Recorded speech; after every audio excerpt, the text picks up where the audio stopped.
আসসালামু আলাইকুম প্রিয় খামারি ভাইরা, সবাই কেমন আছেন? আমি আল্লাহর রহমতে ভালো আছি। আসলে এখন যে গরুটা আপনারা দেখতে পাচ্ছেন, এটি আজ থেকে প্রায় 1 মাস আগে ৬২,০০০ টাকা দিয়ে আমি ক্রয় করেছি। আজকে ভিডিওটি দেওয়ার উদ্দেশ্য যে আমি 1 মাসে এই গরুটা কীরকম পরিবর্তন করতে পারলাম, সেই আপডেটটাই আপনাদেরকে দেব। এই 1 মাসের ভিতর আমি গরুকে শুধুমাত্র ঘাস এবং সামান্য পরিমাণ দানাদার খাবার দিয়েছি। যেহেতু আমি গরুটা 4 থেকে 5 মাস লালন পালন করব, সেক্ষেত্রে আমি ওইরকম খাবার দেইনি। আমার সব কিছু মিলে এই গরুটার পিছে 1 মাসে প্রায় 4,000 টাকার মতো খরচ হয়েছে।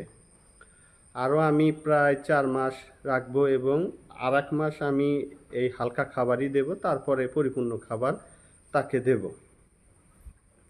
তো আজকে ভিডিওটি করার মূল উদ্দেশ্য, যে সকল ভাইয়েরা এই ক্রস জাতীয় গরু এবং ঈদ ব্যতীত গরুর লালন পালন করবেন, তারা অবশ্যই এইরকম জাতীয় এবং বড় বড় ফিজিয়াম জাতীয় 2 দাঁতের গরু ক্রয় করবেন, তাহলে আপনারা অবশ্যই লাভবান হতে পারবেন।